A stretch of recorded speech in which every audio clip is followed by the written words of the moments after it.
Mi nombre es Andrea Pérez, estudiante del quinto trimestre de la carrera de Derecho en el convenio del Enlace Latinoamericano de Universidades y la UNEYES. El día de hoy voy a dar una ponencia de la Cátedra de Derecho Mercantil con el punto de los grupos de sociedades. Vamos a definir qué son ellos. Es la unión de varias sociedades anónimas que funcionan de manera conjunta bajo la misma dirección o bajo una misma gerencia. La particularidad es que ellas no pierden su personalidad jurídica. Actualmente, la mayoría de países, su actividad económica se basa sobre todo en los grupos de sociedades. Petróleos de Venezuela, PDVSA, es una empresa que tiene empresas dentro del país como fuera del territorio nacional. En lo que respecta a la concentración, se refiere a todas las manifestaciones que permiten realizar tanto el crecimiento de la empresa como el fortalecimiento de su poder. No solo se refiere a la multiplicidad de la unión de su operatividad, sino también al aumento de su economía. Presenta ventajas como la ampliación de mercado, aumento de la producción y los avances tecnológicos. De ella nace una concentración societaria que se presentan dos situaciones, una situación de subordinación y un fenómeno de coordinación. La situación de subordinación nos muestra tres vertientes, lo que es la agrupación, donde se mantienen sus personalidades jurídicas, la unificación, donde se asume una sola personalidad jurídica, y la descentralización, cada una con su personalidad jurídica. El fenómeno de coordinación nos presenta tres tipos, lo que es la corregulación, la cooperación y la coparticipación. Es importante destacar que ellas se diferencian a través de un elemento, que es el elemento del control, el cual está presente en las situaciones de subordinación y ausente en lo que es referente al fenómeno de coordinación. Desde el punto de vista económico, la concentración sirve para el crecimiento de las empresas. En lo que se refiere a aquellas empresas industriales, es la ampliación progresiva de sus plantas de producción. Cuando se va a lo que es las empresas comerciales y de servicio, se trata de la multiplicación de los establecimientos. La concentración, desde este punto de vista, puede ser horizontal y vertical. Horizontal cuando la actividad que se desarrolla es a un mismo nivel de producción. Y la vertical es cuando los distintos lugares de esta fase de producción se da en diferentes fases. Entonces, lo que es el producto de uno viene siendo la materia prima para el otro. Los objetivos que ella nos presenta es la concentración de explotaciones, que se refiere al aumento de la producción, la concentración de patrimonios, lo que es el poder de negociación o la mayor capacidad financiera, y la concentración de empresas, que son aquellas actividades idénticas, conexas o diferentes.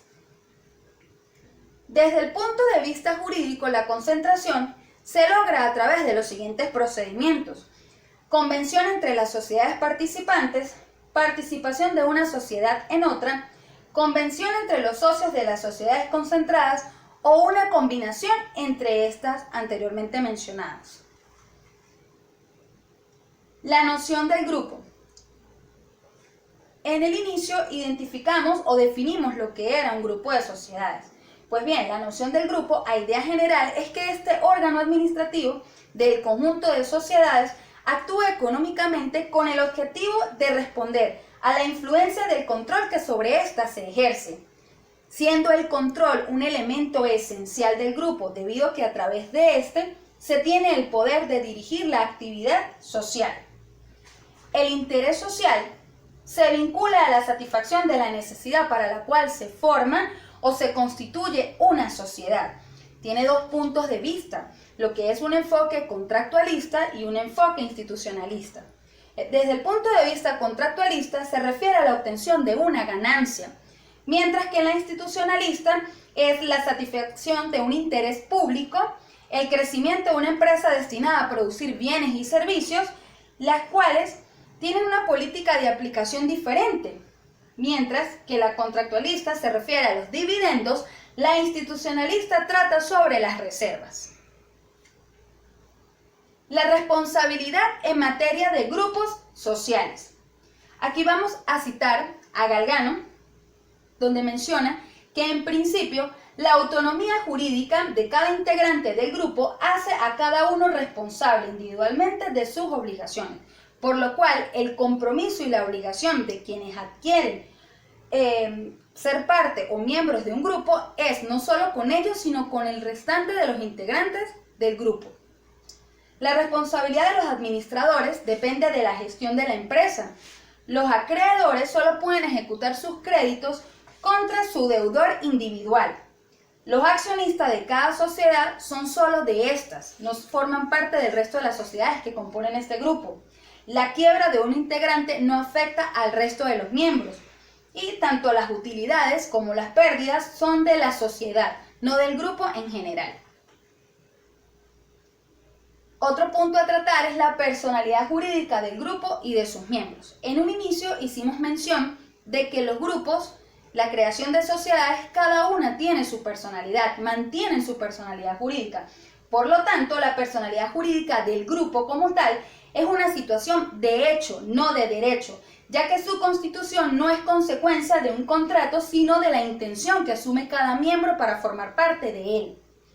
Si el grupo o si las sociedades no conservan su personalidad, entonces el grupo tendría la facilidad de establecer otras sucursales, no siendo ya una unidad. Son dinámicos, por lo cual se puede incorporar y desincorporar sus miembros. No posee patrimonio propio, no puede ser ejecutado ni puede quebrar, y las empresas no podrían contratar entre sí. Las formas de coordinación entre sociedades. Nos presenta 4 formas. La primera, el que procura ordenar la concurrencia en el mercado, el que tiende a brindar servicios comunes entre varias empresas correspondientes a diversas sociedades, el que le regula la coparticipación de un negocio y el que reglamenta la participación de una actividad. Pues bien, el que ha determinado más trascendencia es el que regula la coparticipación de un negocio. Está el joint venture, que es un mecanismo norteamericano para llevar a cabo un negocio, o solo un negocio. Este se clasifica en el Incorporated Joint Venture, que se trata de una sociedad, un negocio permanente, y el Unincorporated Joint Venture, que es un contrato, un negocio de forma accidental. Regulación del mercado de capitales. Se regula a través de la Ley de Mercado de Capitales. Su artículo 1 reza que esta ley regula la oferta pública de valores, las normas rectoras de la actividad y el régimen de control. El artículo 2 establece que la Comisión Nacional de Valores promueve, regula, vigila y supervisa el mercado de capitales. Ahora bien, ¿qué es la Comisión Nacional de Valores? Pues un organismo adscrito al Ministerio del Poder Popular para las Finanzas, facultado por su ley para promover lo que es el mercado de valores. La misma ley de mercado de capitales, en su artículo 68, nos hace mención sobre las personas e instituciones sometidas al control de la Comisión Nacional de Valores, entre las cuales podemos mencionar las personas cuyos valores sean objeto de oferta pública, las sociedades cuyos valores estén inscritos en el Registro Nacional de Valores, las bolsas y cajas de valores y las demás personas que en cualquier forma hagan o intervengan en la oferta pública de valores reguladas por esta ley. Los grupos y mercados de capitales. La Ley de Mercado de Capitales no regula los grupos. Sin embargo, las normas relativas a la oferta pública, colocación y publicación de las emisiones de valores nos define lo que es empresa afiliada, aquella cuyo capital social está controlado por otra sociedad que posee entre el 20 y hasta el 50% de su capital en esta sociedad. La empresa asociada es aquella que ha celebrado contrato con otras sociedades para realizar actividades determinadas. Característica fundamental, que los beneficios y las pérdidas siempre se deriven de estas actividades donde ambas empresas participan. La empresa filial o subsidiaria, aquella cuyo capital social está controlado en más de un 50% por otra sociedad.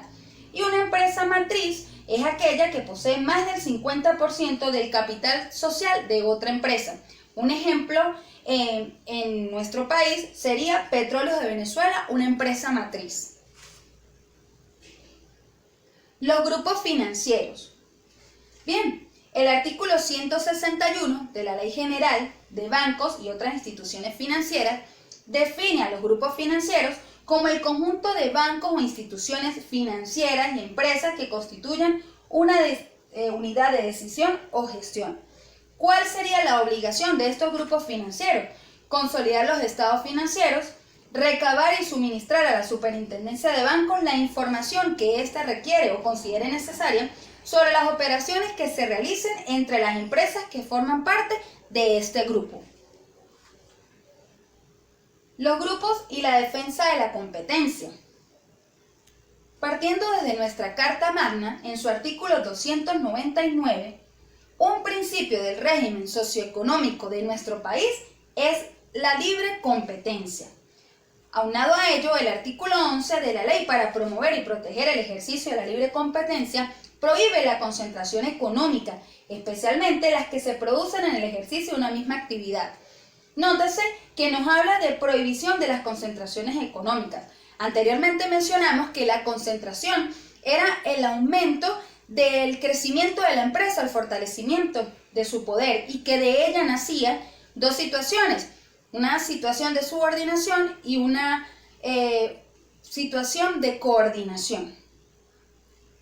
¿Dónde participa la defensa de la competencia? Cuando las actividades que estas sociedades realizan generen cierta prohibición o ciertas restricciones en una libre competencia, o en su defecto, que se produzca una situación de dominio en todo o en parte de un mercado.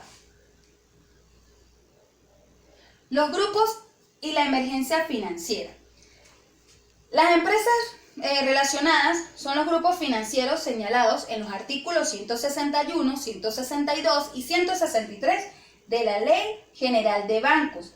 La Junta de Emergencia Financiera puede acordar la intervención de otras instituciones financieras y empresas que constituyen el grupo financiero al cual pertenece este que está intervenido.